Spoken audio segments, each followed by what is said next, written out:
Chefs Without Restaurants, episode 167 with Clark Barlowe.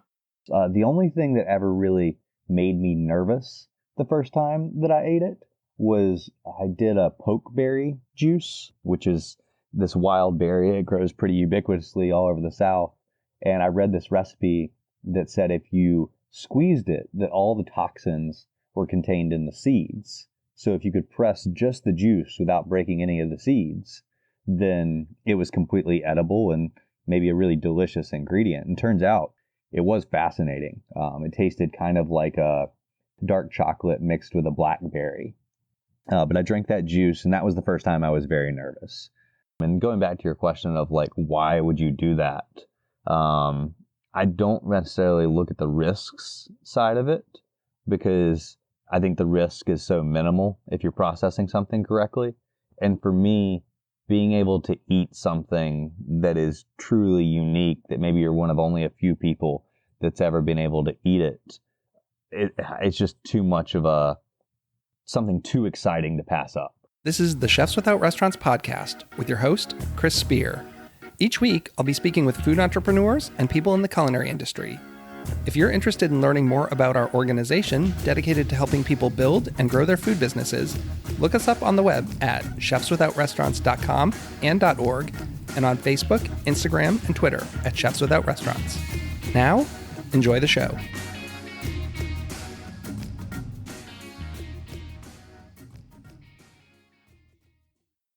Welcome to Chefs Without Restaurants. I'm your host, Chris Spear. On this show, I have conversations with culinary entrepreneurs and people in the food and beverage industry working outside of a traditional restaurant setting. Today, I have Clark Barlowe. And before we get going, I want to give a little disclaimer. We're going to talk a lot about foraging today.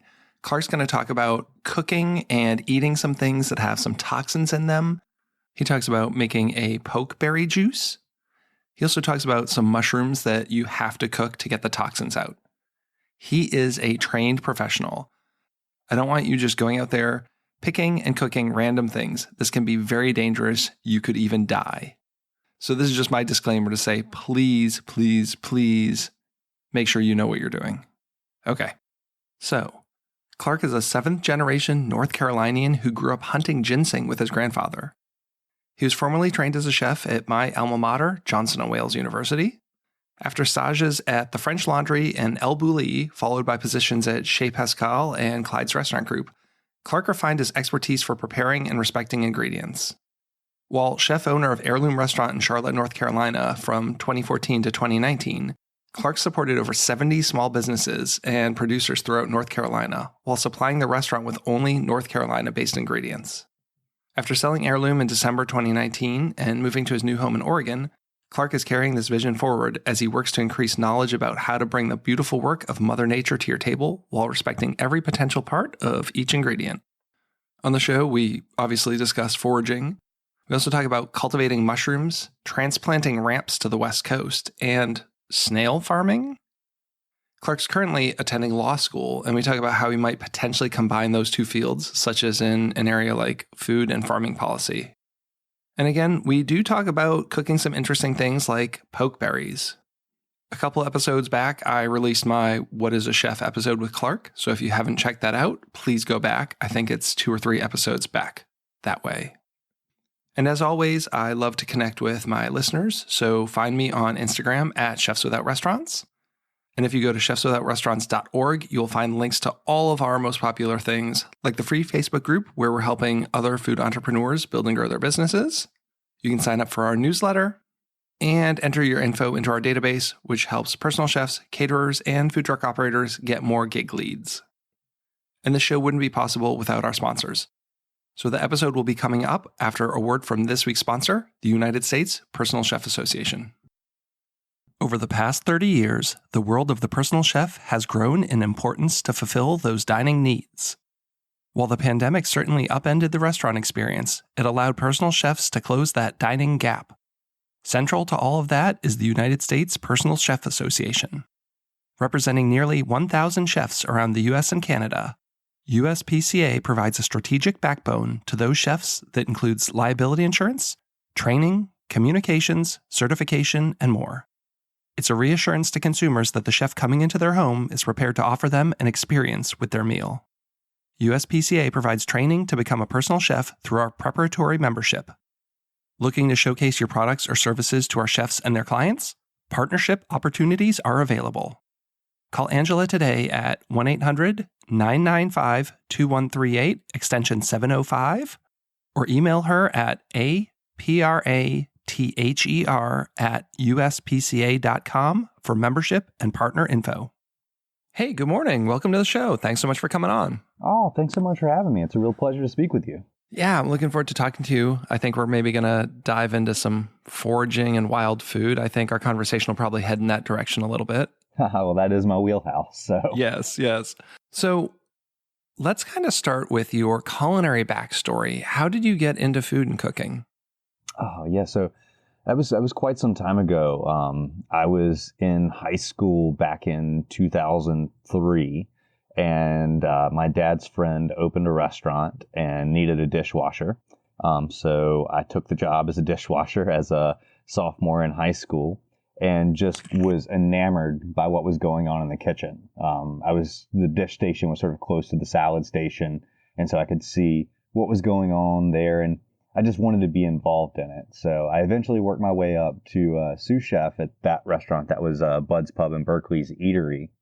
And then Johnson & Wales opened their Charlotte campus the year that I graduated high school. And so I went to Johnson & Wales in Charlotte, worked in restaurants while I was there. I did my internship at the French Laundry out in California, came back from there, moved up to Rhode Island and got my bachelor's degree at the Johnson & Wales Rhode Island campus, and worked at a really fantastic French restaurant in Rhode Island called Chez Pascal, which I credit with a large majority of what makes me the chef that I am. And then from there, I did not really internship, but just sort of a self-guided internship in Spain.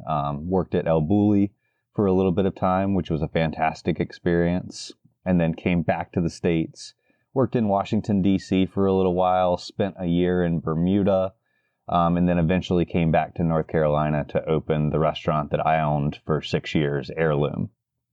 And then I sold Heirloom at the end of 2019 and moved with my wife to Oregon for her work. Wow, there's a lot going on there. So it's been a little while. Lots of experience. I'm also a Johnson & Wales graduate. I did all 4 years in Providence, so I know the restaurant scene, Chez Pascal, great. So let's back up a little bit. You worked at both the French Laundry and El Bulli. Those are, when you look at the pinnacle of fine dining and restaurants in the world, I'd say those are two of the top restaurants. Oh, I certainly agree with you there. And they both bring really different things to the industry, or brought really different things to the industry in the case of El Bulli. And they really made me think about food in a completely different way after having worked at both of them. But it doesn't sound like those restaurants were kind of the food you were gravitating towards. You didn't come back from El Bulli wanting to open up a modernist kind of restaurant like many of the chefs who worked there did. No, I think the really neat thing about El Bulli was it just made you think about food in a completely different way. You started to think about things as more experimental, and that ingredients could be a lot of different things. They didn't have to be a very rigid format of this recipe equals this outcome. So El Bulli just gave me a way to think about things differently, and then spending time in Spain and seeing the way that their food culture worked. When I was first coming up, I wanted to open a Spanish tapas restaurant, and that eventually evolved to a restaurant that sourced things as locally as possible. But there's a lot of similarities between the two. So what was your restaurant like? So Heirloom, when I owned it, it's still in operation now, but the new owners have taken it in a slightly different direction. But when I owned it, Heirloom was a tasting menu restaurant. We had a 12-course tasting menu that it eventually evolved to a 9-course and then a 7-course. And we played around with a lot of different tasting menus, but we also had an a la carte menu that changed seasonally. But the most important thing was that everything was sourced from North Carolina. So when I say everything, I mean salt, the soap, the liquor, the beer, the wine, all the food, with an eye towards sustainability. Because you hear local and farm to table and these buzzwords that get thrown around all the time now. And I wanted to put a real clear definition in our guest's head what local meant to us. And so when you say everything comes from North Carolina, that's a very clear thing that the guest can see and be like, oh, now I know what local means to this restaurant. Yeah, it sounds similar. I've been to Husk in Charleston, way back in the early days, and you'd go in and Sean had the giant chalkboard there in the hallway with like all the farms and where he was getting everything from. And I thought that was really cool. Oh, yeah. I mean, Husk was a big inspiration for us. I mean, Noma was a big inspiration. Just seeing these restaurants that were saying, this is what local means to us. And I was like, we can do that as well. And you left the restaurant just because you and your wife were moving across country? Yeah, so my wife graduated with her doctorate from UNC Chapel Hill, and she had job offers in Vanderbilt and then here in Eugene, Oregon. And so we looked at both of those, and Nashville felt like a very lateral move from Charlotte. And so we decided that Oregon would be it. And so put the restaurant up for sale, and it sold within a few months. And then we moved here to Oregon. And I still have some ideas about getting back into the industry, but I like sort of dictating that a little bit more on my own terms these days. So what have you been doing since you got out there? I've worked in a beer and wine department in a small local grocer out here. And then most recently, I started law school at the University of Oregon. And it's been quite the change from the food service industry, but there is a lot of overlap that I'm seeing. And I still do a lot of pop-up dinners.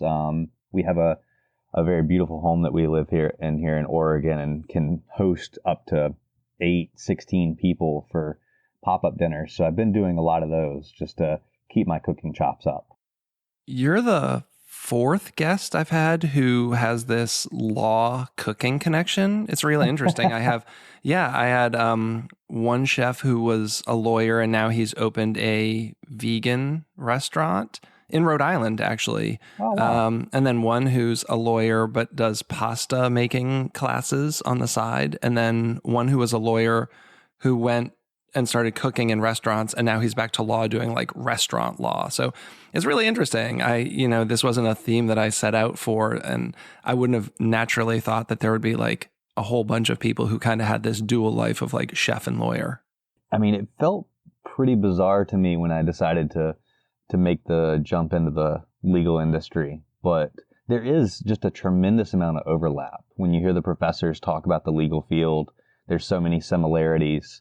And just this first year of law school, I see so many similarities to my first year of culinary school of like getting those basics down and having a good foundation with which to build on. And then the same way us chefs try to come up with our own style and the way that we think about food, the legal field is very similar. You start to think about what is the area that I want to practice in and how can I make an impact in that sort of more niche area. But was this something you had ever thought of? Like when you were originally going to school, did you think, maybe I want to pursue a legal career? Or is this like in the second part of your life? And by second, I mean, you're still like really young, but. No, I love my wife's answer to this. She says, I was always a lawyer. I just got sidetracked by being a chef. But I mean, the little bit more long answer is when I was in middle school and elementary school, I used to read Supreme Court briefs. Just as something that I found fascinating to read. Totally normal thing. Yeah, of course. And I was always fascinated with the law, and then got the job in the restaurant industry, and my life sort of went in a different direction. So then we moved out here to Oregon. I was trying to figure out what was going to be the next step for my career. And I had the Supreme Court briefs just sitting out on the kitchen counter, and my wife was like, did you ever think about pursuing that in a little bit more of a serious fashion? And I was like, well, I'll just sort of let the process decide for me. So I took the LSAT, did well enough on the LSAT that I felt like I could apply, and then applied to University of Oregon and got in, and then sort of the rest of it went from there. And so now I'm in law school. And I always wanted to do something that really made an impact. And I felt like I really made an impact with the restaurant. And there's a lot of ways to make really big impacts with food. But with a legal degree and a food service background, I think I can make some real changes that I'm going to be really happy with. Like, what are you kind of looking to get into doing when you get your degree? Yeah, so I'm still very like up in the air about what exactly I'm going to do, but University of Oregon has a really talented professor, Michael Fakhri, and he does food and farming policy at the school. So really, really interested in that. I'm also interested in Native Indian law. I did a lot of work with the Cherokee tribe when I was back in North Carolina. So that would be something that would be really fulfilling for me to work with some more tribes and figure out a way that we can really get them the justice that they deserve.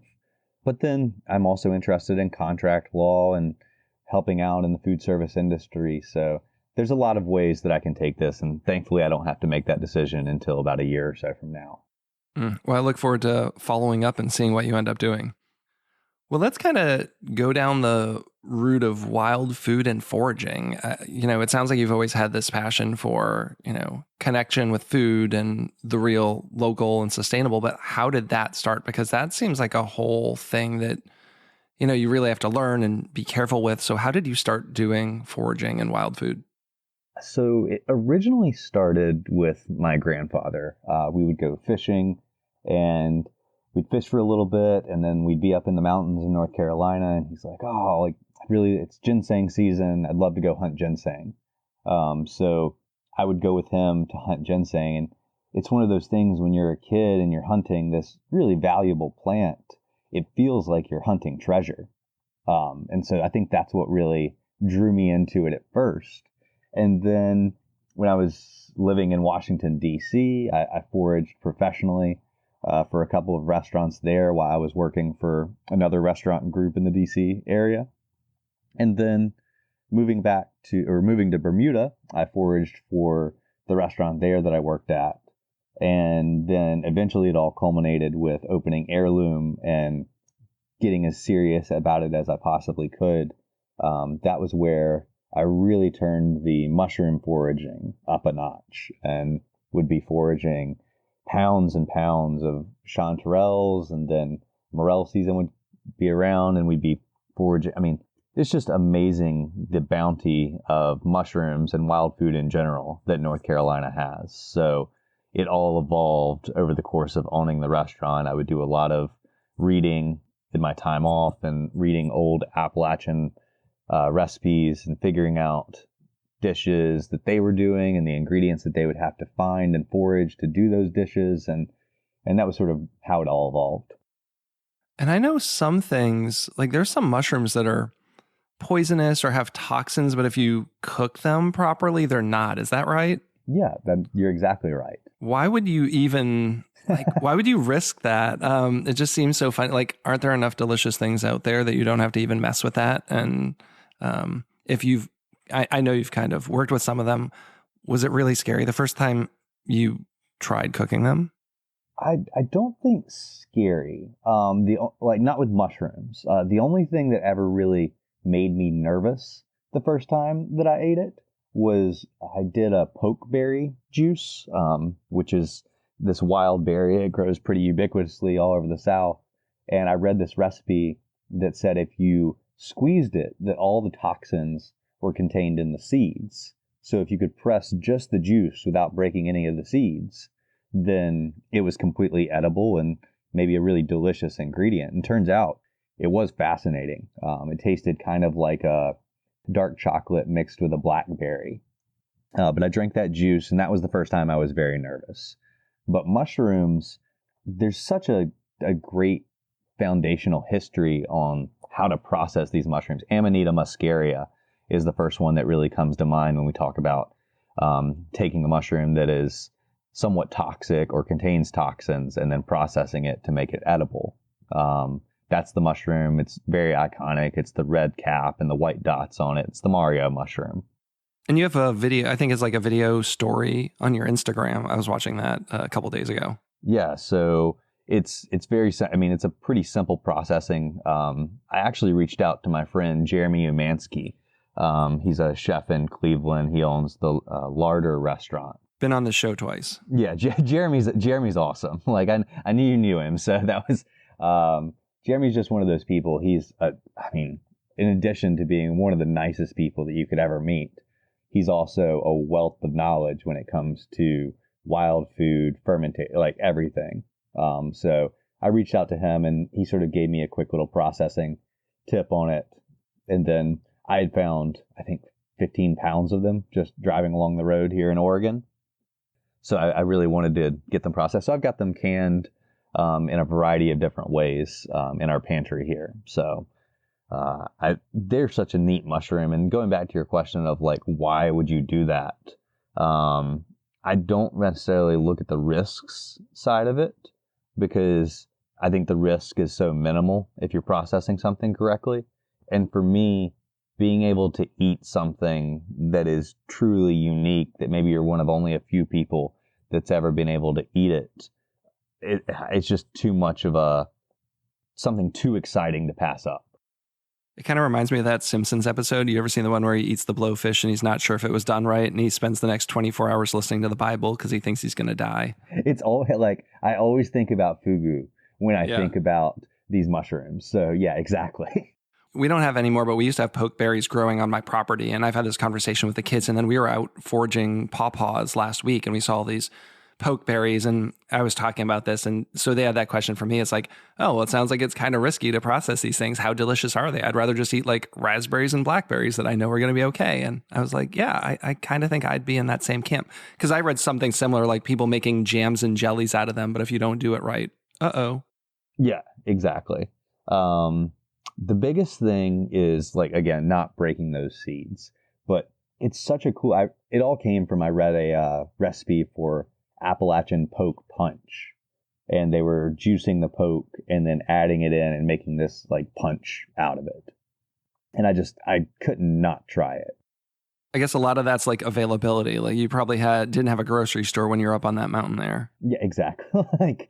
And poke salad is so iconic that most people that have gotten into foraging a little bit know that they can process poke and eat poke as a salad. And I'm saying salad with a T instead of a D. It's actually the way of cooking the green. It comes from more Eastern European origins, and when the Appalachian people were originally saying it, they were saying poke salad, and people heard that as poke salad, and so that's how it's become known.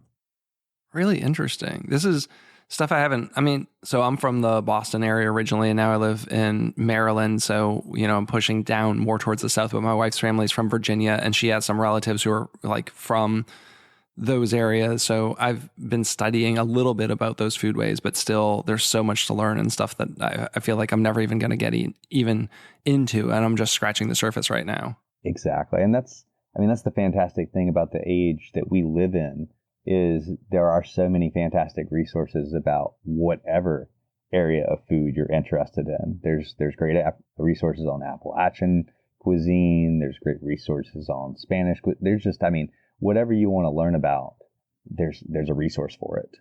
Well, I think it's interesting. People are going back into the history. We're in this age where there's 40 cookbooks coming out a week, and they're all new recipes and new techniques, but people are also scouring like used bookstores looking for those community cookbooks and, digging up some of those heritage recipes. So it is a good time to kind of be in this age. Oh, I definitely agree. Some of my more prized possessions are some of the Native Indian recipe books that I have. And they're things that I had to search for, found them on eBay, and they're mostly falling apart, but to be able to go back through them and see these recipes that came from people that were the indigenous people of the Americas, like there can be nothing more in my opinion, with food that connects us to a place than to be able to cook those dishes. And I know you've done classes. Are you still doing classes? Yeah, so I do them mostly by request now. I do a couple of big foraging classes a year, and I promote those here locally. I live in Eugene, or I live technically in Springfield, Oregon, but Eugene is the closest big city. And it's where the University of Oregon is. That's what most people know it for. But I do foraging classes. I do cooking classes. It just depends on what people want to learn, because at this point, I don't want to do a class for people that aren't interested in it. So I'll promote things and do a couple of large ones a year, but other than that, they're mostly by request, and people can find that on my website. That's potentialpantry.com. And so everything about the classes and everything is right there on the website. So what else does Potential Pantry cover? Potential Pantry is sort of my idea of the evolution of Heirloom. It was just the idea of seeing potential in all of the things around us. But we do pop-up dinners with some smaller outfits here in Oregon. We do dinners by request here at the house, or I've done dinners in the forest. I've done dinners in little parks. It's just a variety of different things, and really it's just a way for me to scratch that culinary itch while still doing law school and some other things. You know, I'm a personal chef, and similarly, you know, I started this as a side business while I was doing something else, and it's nice to be able to just, you know, even if you're just doing it once a month or so, just to kind of keep your hands in that and keep yourself interested. You don't feel like you have to grind it out 40 plus hours a week doing something like that. I definitely agree. It's nice to have the outlet without all the stress that comes along with restaurants. Do you have a single favorite thing that you like to eat, like foraged item? Non-foraged item, my answer is always duck. I love eating duck. It's super versatile, and I've eaten a lot of wild duck, so I guess technically it's hunted more so than foraged. But in terms of a foraged ingredient, it would probably be the Lactarius indigo mushroom. Is my, like, by far and away the thing that I geek out about the most. It's just so bright blue. It's like Carolina blue, like the sky. And if you process it correctly when you pick it, and you have some heavy cream right around you, like, you know you're going to pick these mushrooms, I usually bring heavy cream with me in a cooler. And I'll pick the mushrooms and cut them and drop them right into the cream. And they will turn the cream literally Carolina blue. And then I've made ice cream out of that cream. And it tastes usually, well, my pastry chef, Anne-Marie Stephanie at the restaurant, she came up with this idea to make ice cream with a cream cheese base. So you didn't have to use egg yolks, because if you use egg yolks, yellow with blue, you'll kind of get this green ice cream. Yeah, like mint ice cream looking. Exactly. And it's not even as appealing as mint, unfortunately. But if you do it with a cream cheese base, then it stays that really pretty blue color. And then the cream cheese mixed with the flavor of the mushroom made us all think it tasted like birthday cake. So it's something, I love seeing the look on people's faces when they eat that ice cream, because it boggles their mind. And you can also make a blue mushroom pasta with a cream sauce. So sort of like a blue mushroom Alfredo, which is another cool thing to get people to think about. I don't think I've ever had that mushroom. I'm pretty sure I would remember if I had. Yeah, and you should be able to find it in Maryland. It's mostly it's mycorrhizal with conifers and some poplar trees. So yeah, and it comes on about the same time as chanterelles. So if you're out foraging chanterelles, it's definitely one to look for. All right, I will put that on my list and maybe send you a photo before I try eating them. Anytime. What are some of your favorite resources for this? I mean, you are a fantastic resource, but other people, if they were looking for books, websites, people to follow, do you have anyone who you really like, or any resource you really like? For books, for mushrooms, I have two sort of mushroom Bibles, so to speak. Here on the West Coast, it's Mushrooms of the Redwood Coast, which is a really, really fantastic resource. And when it comes to mushroom ID books, for me, it's all about how they're organized. I love having the picture up top and then the description right underneath, as opposed to some other books that have the pictures in the front and then all the descriptions in the back. And you're constantly flipping back and forth through the book. So that Mushrooms of the Redwood Coast is fantastic for West Coast foragers. For East Coast foragers, specifically in the Southeast, it's William Rudy is the author, and it's Wild Mushrooms of West Virginia and Central Appalachia. And that, again, is organized in that same way, and just a really, really fantastic resource. When it comes to people to follow, that's the fantastic thing right now, is there are so many people who are so knowledgeable. I almost don't put up foraging content anymore because there's so many people that are doing it that I feel like I have to play catch up every time I put up something foraging related and say, oh, you should check out this person's post and this person's post because they spoke about it very knowledgeably as well. But I'll just list off a couple of people that I follow really quickly here. Lady of the Woods is a forager in Colorado who, along with her partner, does some really, really fantastic West Coast foraging. Mallory O'Donnell is a fantastic forager out of the Northeast and a very good friend who is just so knowledgeable and always posting really, really great stuff. Little Lichen is another forager in the Northeast and a friend of Mallory's and mine that does some really, really cool foraging content.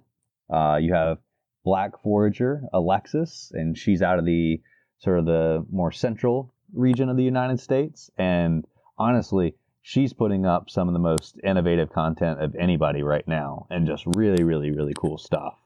And it's so funny. I've just watched her absolutely explode. Back when we had the restaurant, I remember seeing her at only a few thousand followers. And now I think she has hundreds of thousands at this point. These people who really like niche down and that becomes their whole thing. I mean, talking about social media, people say, if you want to get a big audience, just focus on that one thing. And those who do, I think, really get these large followings of people who are really interested in their stuff. I couldn't agree more. And then Chef's Wild is probably the last forage. I'm sure I'm forgetting. I mean, Jeremy is fantastic. TM Gastronaut on Instagram, and everybody should follow him for everything foraging and everything related. I really go to him for the Koji kind of stuff. He's literally wrote a book on it. So. Yeah, what more could you ask for? But Chef's Wild is a forager out of the Southeast and a fantastic forager that is just so knowledgeable about mushrooms and everything wild food related.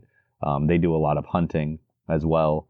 So if you're into wild food, hunting, as well as foraging, Chef's Wild is a fantastic resource. Do you have anything else interesting going on that we haven't gotten into?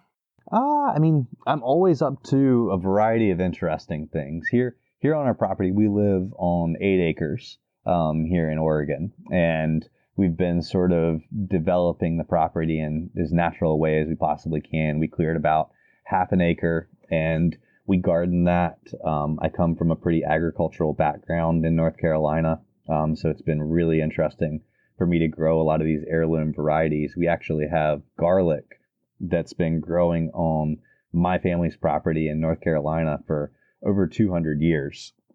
And we transplanted that out here to Oregon, and we have that growing in our garden. I also transplanted some ramps from the East Coast this spring out here. So I have one of the only ramp patches that I know of on the West Coast. So that's pretty fun. Oh, wow. How did that work? Like, you pulled them up here and just traveled with them and they survived the travel? You should have seen the people at the luggage claim in Oregon when I was picking my bag up, because it smelled like ramps, but like ramps that had been in a cargo hold for 7 hours. Delightful. Yeah, I brought quite a few of them back, and that's one of the only times that I've ever foraged ramps with the roots still on. Because just from a sustainability perspective, that's really not the way to forage ramps. But so I got them back out here to Oregon and had a pretty, I'd say maybe 80% success rate of putting them in the ground, and they went to seed this fall. So that's been really nice. I'm sure you'll have quite a demand for them out there. Yeah, that's the other thing is I don't sell as many foraged ingredients as I used to. I had this idea to do a wild food CSA, and that's another fantastic resource is Forager Man, Chris Bennett. I think he's in Asheville. Oh, yeah. I think he's one of the first people I've followed on social media in the kind of foraging space. Yeah, he's such a cool, and again, such a nice guy. He did one of his book release dinners with us at Heirloom. And I have a lot of respect for Chris and everything that he brings and does with the foraging community. but he does a wild food CSA, or did at one point in time. I think he might still do that. And so sort of that was going to be the model. But then as I got into law school, I was like, I need to focus more on these one-off dinners and classes because they're not as big of a time commitment as a weekly CSA. So I don't sell as many wild ingredients anymore, but when I get a huge quantity of something, I still will have some restaurants that I call and say, oh, would you like something like this? But I think the ramps are going to be just for us here at our house. Oh, and I saw on your Instagram something about a snail farm or snail farming. Oh, yeah. I always What's forget. that all about? I forget that I'm doing that. That was something that I was always fascinated with. Back when my wife and I were still in North Carolina, we had the idea that maybe we would do like a small like snail farm in North Carolina, because there's only 2 snail farms for like human consumption snails in the United States. One's in Washington State and one's in New York State. And the one in New York State is apparently owned by one of my classmates from Johnson & Wales. I didn't know him at the time, but when I posted about the snails, one of my other friends said, oh, did you know that Taylor actually owns that snail farm in New York? And I was like, oh, no, I had no idea. But snails are just such a fascinating thing, and they have such this rich history. It's called heliculture, and it goes back to Roman times, that the Romans would cultivate snails for medicinal as well as culinary purposes. And so we have these snails. They're called a Pacific sideband snail, and they have red flesh to them and this really pretty shell that's kind of dark burgundy and yellow. And they're just all over our property here in the rainy season in Oregon. And so I started picking them up and did a lot of research into how to create a nice habitat for them and what to feed them and how to take care of them. And now they breed so quickly. We have all these little tiny snails, and I don't know why I never thought of this, but snails are born from an egg. Like, they have these white eggs that we can get into snail escargot here in just a minute, because that's another fascinating subject. But snails are born with their shell completely intact, and then their shell grows with them. I think I thought about snails the same way I think about like hermit crabs, that maybe they just went into different shells as they got older. But that's not the case. They grow their shell their entire life. And when they're born, like, they're maybe the tip of a pin big. They are not big at all. And there's just tens, if not hundreds of them when they're born. So I've got a lot of snails now, but the Pacific sideband it's a wild snail native here to Oregon. It's one of the largest terrestrial snails, like a land snail. And there's very few toxic land snails. There's more toxic marine snails, but toxicity wasn't something that we had to worry about with terrestrial snails. So I'm growing those, and hopefully I'll have enough eventually that I can eat some. But right now, I have so few, they're more like pets and less like food at this point. We have a pet snail. It's my kids got into fish a couple years ago, and we got a fish tank, and we were having issues with algae and stuff. And a friend said, yeah, get a snail. They do an amazing job of cleaning, but warned us, get one snail, because if you get a couple snails, then you can have snail babies. And once they start having snail babies, you're going to have a big problem in there. Oh, I could only imagine if you were trying to keep it so that you didn't have that many snails, because they breed so quickly. I don't know if this is the case for all snails, but especially the one that I'm working with, they can assume both genders. So depending on what snail they meet up with, they assume the opposite gender, and then they breed. And these shoot out these things called, when I was reading about it, it's so funny, they call them like love darts. This is intriguing. Like, I could talk about snails for the whole time of our conversation, because it's the thing I've been reading and researching the most outside of the law these days. So that's how the snails breed, and then they produce this really beautiful, like, eggs. I was going to call it caviar, but I guess it's technically not caviar until you processed it. And that's the one thing Chef's Wild actually mentioned this to me years ago when we started seeing some snail caviar coming on the market. And I was like, how is that possible? Because snail eggs are very, very toxic. And snails are pretty toxic if you were to eat them in their uncooked form. So my assumption is that these snail caviar producers are somehow blanching the caviar prior to the salting of it. But I haven't done a lot of research into that. And I probably won't, because I don't have a real interest in eating snail caviar. I have more of an interest in eating the more mature versions of them.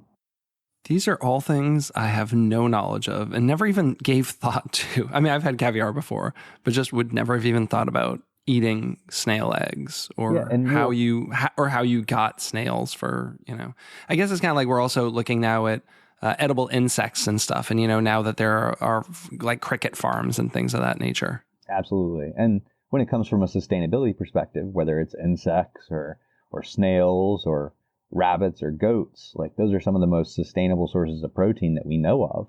So the more of those kinds of agricultural producers that we have, I think the better that we'll all be, just because they produce so ubiquitously, and in the case of snails and insects can require some pretty limited footprints. Are you down with eating insects? Yeah, I'm not opposed to eating insects, and I have in the past. Joseph Yoon was a guest on my podcast. He runs Brooklyn Bugs, and his whole life is dedicated to raising awareness of edible insects and doing pop-up dinners and events and stuff around that. So that's really interesting to me. I haven't tried everything. I'll do crickets and some worms. Like I'm not at the scorpion level yet, and didn't get to try any of the Brood X cicadas last year, unfortunately. Oh yeah. Have you seen Jeremy do his cicada po' boy dish? I have not. Like it's wild. If you go back on his Instagram, like maybe a year or two ago, he was doing cicada po' boys. Oh, I'll have to find that. And I'm overdue a visit out to Cleveland, so hoping to get out there soon. Yeah. Oh no, I haven't even been. Jeremy came and did our 2-year anniversary with us at Heirloom, and that was such a fun dinner. And to be able to cook with him is always fun. But I'm definitely due for a trip to Larder. Oh, I have a question. So, from, terroir is important and all this. What are your thoughts on these mushroom growing kits? Like, is it the same? Because now all these companies, like, you can buy this block in the mail and grow your own mushrooms. Like, do they taste the same? Like, nutritionally are the same? Do you have any knowledge about those? I can speak nutritionally. I know that there's not going to be any real difference nutritionally from them. Now, when you're talking about like carbohydrates and proteins, now when we start talking about a little maybe small branch chain amino acids and things like that, there might be some health benefits to some wild mushrooms. But the mushrooms that you can cultivate, it's a pretty small subset of the fungi kingdom. Because you've got lion's mane, shiitakes, oysters. Just it's a pretty limited selection. But I grow mushrooms here at the house on our spent coffee grounds. I'll just get some of those bags, whether it's oysters, and I've actually had some success with lion's mane recently, and I'll inoculate the coffee grounds in a 5-gallon bucket and then drill holes in it and just leave it in the driveway. And we'll have oysters and lion mane that fruit over the course of the whole year. So it's a great way to use up spent coffee grounds and get some really tasty mushrooms out of it. But now, I have no problem. Like anything that gets people interested in mushrooms is absolutely fine in my book. And there's been some people, I think it might be Far West Fungi, or it's a producer out of the Bay Area that they just recently found out a way to cultivate cauliflower mushrooms. And that's one of the things people never thought cauliflower mushrooms could be cultivated. There's a producer somewhere in the United States, I forget where, that I've seen that they've been cultivating beefsteak mushrooms, which again, another mushroom that I didn't think that would ever be cultivated. And that's one of the few mushrooms that you can eat raw. So it's really interesting. And when you cut it, it actually bleeds. It produces this sort of like almost like a red sap that looks like blood. That's interesting. So it's a really kind of creepy. Yeah, you can make a carpaccio with it, which is really, really cool. And then another mushroom that I never thought I'd see cultivated was chicken of the woods. And that's Amy. It's Fox Farm and Forage in Apex, North Carolina. I've seen that they've been cultivating some chicken of the woods mushrooms. And so there's some people that are coming into this mushroom cultivation now that have a lot of knowledge and are really looking to innovate, and it's producing some really, really cool results.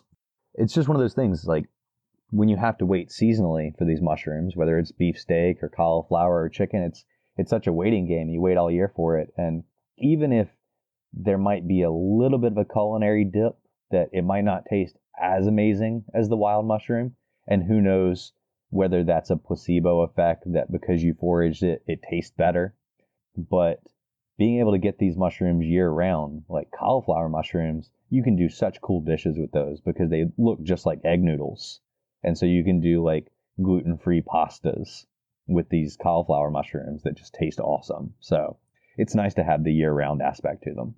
I know. I am torn because it is nice to look at seasonality. Like, do I want ramps all year? That would be kind of cool, but it's also nice to look at it in like this 6-week window as well. Exactly. Asparagus is the thing that most people, I think, can relate to in that regard, because you can go into the grocery store year round and get asparagus, but it doesn't taste any better than it does in late February, early March. Tomatoes. Yep, exactly. Yes. Well, thanks so much for coming on the show. I appreciate having you and spending the time talking to me about foraged foods and all of your culinary adventures. No, Chris, this was such a ball. Like, you've had so many people that are friends of mine and people that I admire on the podcast. So it's a real pleasure for me to have been on. Do you have anything you want to leave our listeners with? Anywhere you want to send them? Anything to plug? Yeah, really just check out Potential Pantry. It's easy enough to find. It's just potentialpantry.com. It's going to tell you everything. Oh, a crow just went over. It's gonna tell you that everything that we're doing out here in Oregon now. My Instagram keeps getting hacked, so I'm gonna have to enable 2-factor authentication whenever I get that back. But hopefully, by the time that we get this podcast up, I'll have my Instagram back, and that's another great way to find me. It's just my name, Clark Barlowe, and I don't post as often as I used to back when I had the restaurant, but when I put something up, I try to make it something fun. So either Potential Pantry or Clark Barlowe. Those are the 2 ways to find me. Great. And I'll link all that stuff in the show notes so people can connect with you there. You're a rock star. I appreciate it. Well, thanks again for spending the morning with me. And maybe we can catch up in person sometime soon. I'd love to head out to Oregon. Absolutely. Anytime you're out here, feel free. Give me a chat. And we have 2 spare bedrooms here at the house. So anytime you're here, just give me a ring and we'll set you up. Nobody wants to host my children, but it's a nice offer. Oh, don't. If children are on my wife, I'm always worried that we'll end up with children. Well, I've got twins, so watch out. No. To all our listeners, this has been Chris with the Chefs Without Restaurants podcast. Thanks so much and have a great week. Go to chefswithoutrestaurants.org to find our Facebook group, mailing list, and chef database. The community's free to join.